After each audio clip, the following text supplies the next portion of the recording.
Hello, it's Deborah from the attic, and today we're going to talk about buttons and bags.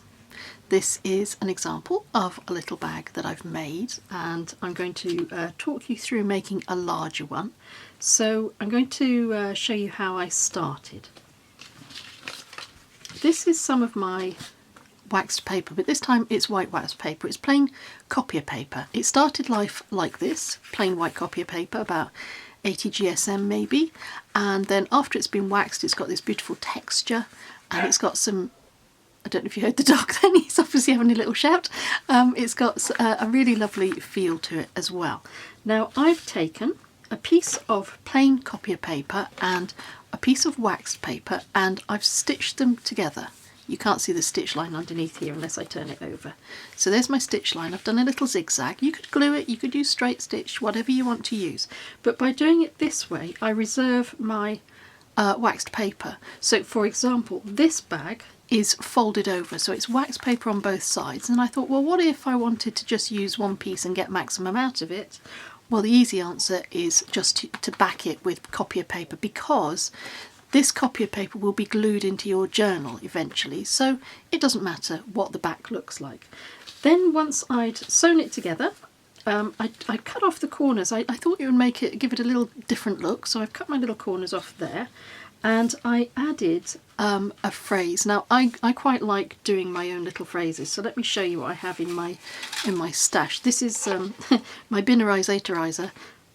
Yeah, it's a little yoghurt pot, and I use it for any scraps that I'm going to include in my journals. And one of the things that I like to do is print out my own words, things that mean something to me, because this is, to quote Mama Cass, you've got to make your own kind of journal. So quite often the words that I see that you can buy, they say things like believe, to which my instant answer is believe what. So because I'm a practical person, I like things to have meaning for me.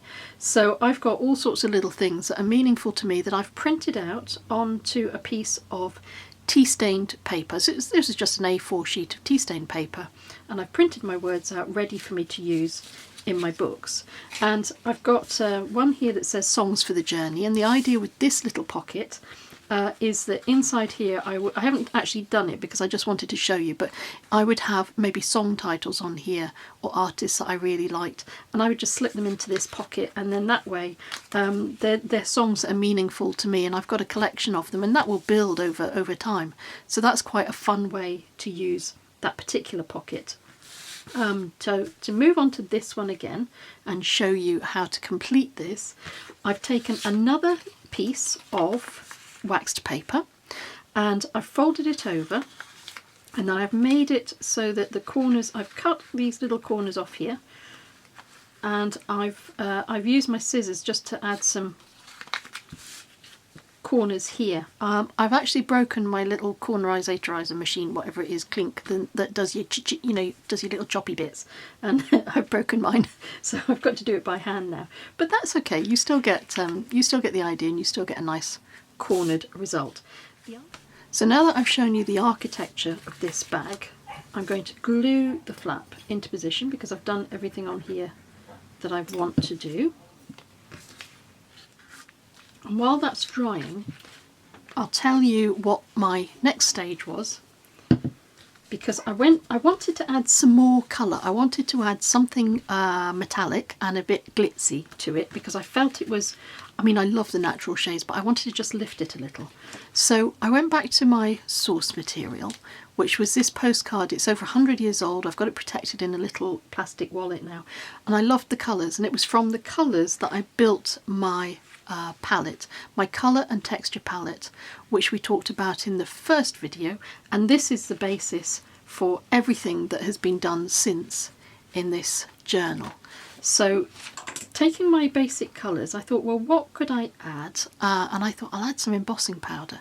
You can see at the bottom here. So I tried out copper and gold, and I liked the gold. It tied in really well with everything else, but I felt it was a bit cold and I wanted something warmer. So when I tried the copper, I thought, yeah, that's just what I need, because it's almost coral.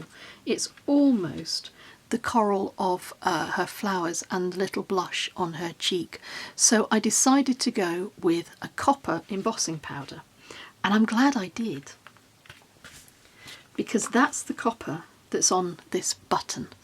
Now I'm going to show you a couple of ways that you can cut out little circles and emboss them and use them to make stuff, because it's great fun. So let me tell you about this button first of all, and I'll bring in my little preparatory work that I've done. So I wanted to add a button to this little flap on this envelope, but I didn't want to add bulk, so I didn't want my journal to become really massive with bulky buttons, because you can use ordinary buttons like this, and I did some experimentation, and I used heat embossing on these, and then a little sprinkle of a different colour of embossing powder, and it was great. I got a beautiful result and I love it, and it works very, very well on the front of my journal, but it would have added too much bulk. There's maybe 3mm thickness on those buttons. It's not very much, but it would just have made everything a little bit bulky, and I wanted something that would lie nice and flat and that wouldn't then jut into the upper pages. So what I came up with was this. I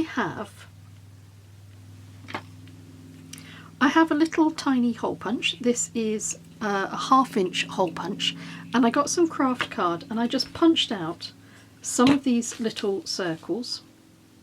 I don't want to show you this one just yet. This is a secret one, so I'm going to pop that to one side. So I started with these circles, and then I got some, this is my really messy embossing ink, my clear embossing ink, and then I squished them into the embossing ink. I'm only going to do a couple because I'm going to show you first of all how to do the button. Then I used my copper embossing powder. Now this happens to be Alta New crisp embossing powder in copper, and I'm using that because it's the only copper that I have, but you could use, if you have a copper or gold or silver, use whatever is appropriate to your project. So having covered these to the point where you almost lose them, I use my tweezers to dig them out, because otherwise you end up with embossing powder sticking to your fingers, because if you've used your finger to press it into the ink, then there's some ink on your fingers and you end up embossing yourself, and that's not the objective. And off camera I'm just going to heat set these because I don't want to do it on the board because I'll make a mess of everything. That's our first layer heat set, and it looks like a little copper coin, doesn't it? I'm going to add another 3 layers to each of these. Well, so it will be 3 layers altogether, so I'm going to add another 2 layers to this, and I do exactly the same as I did before. Sprinkle the powder over, dig around and find my little discs, and then I'm going to put them onto something else and heat set these again. So I'll come back and show you once I have all 3 layers heat set on my little buttons. Another reason for using tweezers is that it stops your little disc flying around all over the place when you add the heat gun to it. I've come in really close because I want you to see the next stage. I've got some Nouveau embossing powder. This one is called Cool Jade, and I'm going to just get it ready because I'm going to heat my disc again, and then while it's still hot I'm going to just sprinkle in some of that embossing powder, and let's see if I can do that without everything flying all over the desk. And this is quite a loud heat gun, so that's why I thought I'll explain to you first, and then if the heat gun is too loud you can at least see what's going on.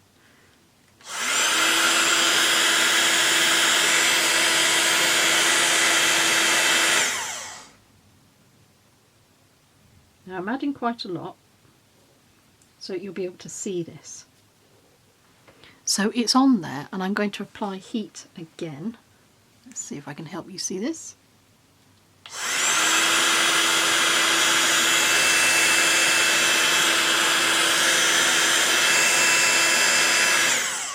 And now that has melted into the copper, and I think that gives a really lovely effect. To finish making our little button, it needs some holes, so I have a pokey tool. Now the great thing about a pokey tool is that it's got a tapered point, so it's very, very narrow here, and then it gets a little bit wider, so you can decide what size the holes need to be in your button. And I've also got a piece of foam. This is quite thick. I think it was packaging. I don't know where it came from, but it's really, really useful because it means that I can make pokey holes without destroying my tabletop. So I'm just going to add 2 holes to this. They're quite little, so I'll poke the tool through until it's a little bit of a wider hole. That's better. You can see the difference. And that is ready to have thread strung through it and to be added to our project. On this pocket I added some sort of neutral yarn just through the 2 holes and tied it in a knot, and that way I can use my button on my project. For the larger bag, I'm going to show you a variation of ways that we can use these little copper discs. Now, if you're anything like me, you will have loads of these little 3D dots from your in the back of your crafting drawer. So I've got some of these that are smaller, which is perfect, than my 1/2 inch little buttons that I have there. And there's 2. Now one of those is going to stick on the top flap of my little bag, hopefully in the middle. It's going to stick about there. Now maybe you can see what's going to happen next. I'm going to take some twine. This is a lovely natural twine, and I'm going to tie it around the first button.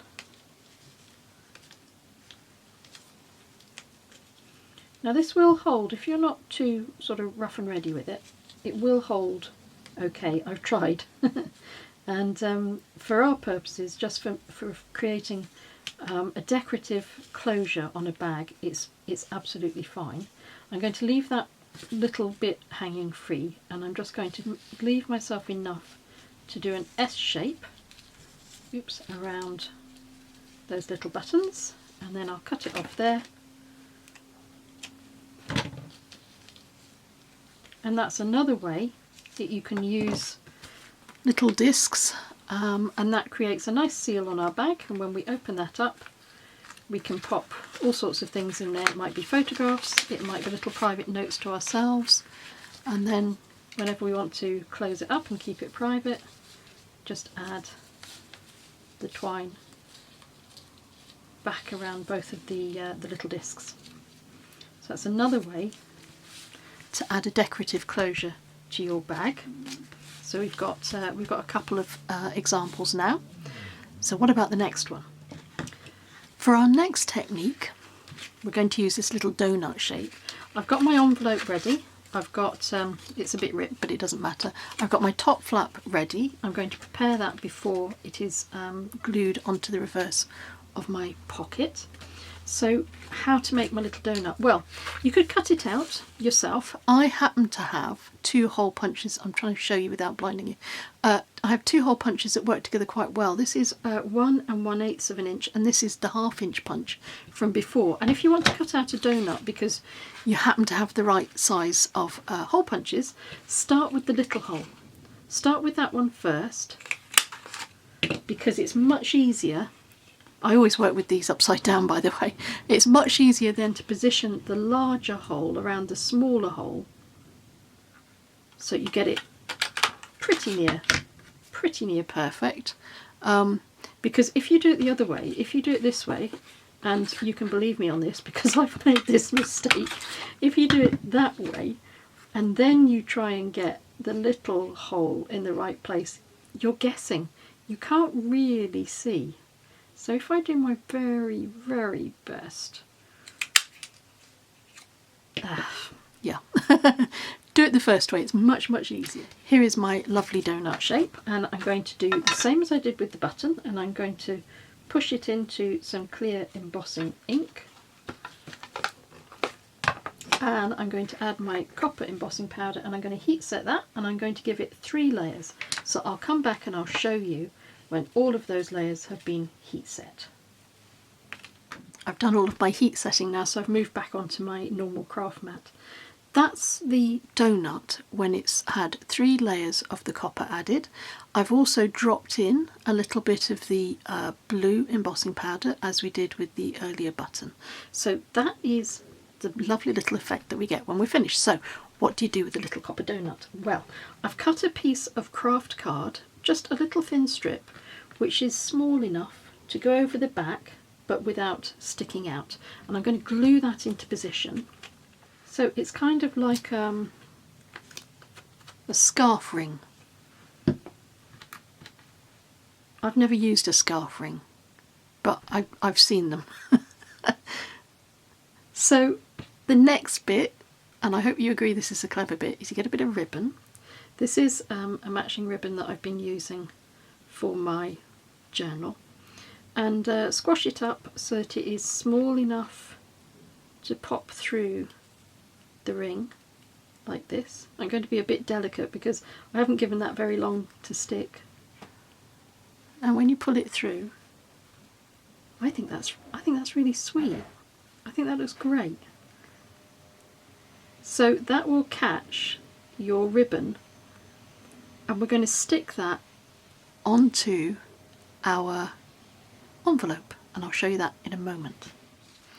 There we are. I've managed to get the ribbon through that so it's all nice and central, and I've got the top flap for my next bag here, and I'm just going to glue this down, and I'm going to fold the ribbon around the back of the pocket. And to just stick this in place, there's a couple of ways that you could do it. You could sew it. I'm going to have a wee look. I'm going to start by using an instant tack runner glue tape, runner glue, that stuff. And I'm going to hold it into position. I'm going to see how I think it looks without the without stitching. I mean, the stitching would be good because it would hold it neat and flat on that inside of the flap. But there's many ways that you could seal that down without sewing it. Yeah. So I'm going to have a little fiddle about with that, and then I'm going to, I think what I may do is I may just put a little strip of paper across the back to give that more security. And also I have a rip here which was made when I was making the waxed paper. So if I put a little strip of paper on the inside of that, that will strengthen that as well. Our ribbon is now in place, and I'm going to glue the little flap onto the reverse of the pocket, and then we'll see how it looks. So there we have 3 different bags with 3 different methods of jazzing them up. With this one I haven't added any of my words at the bottom of this bag. I think I'll leave this plain because I think that ribbon at the top is quite a nice adornment on its own. So I'm going to leave that bag as it is, and these will all be glued into my journal.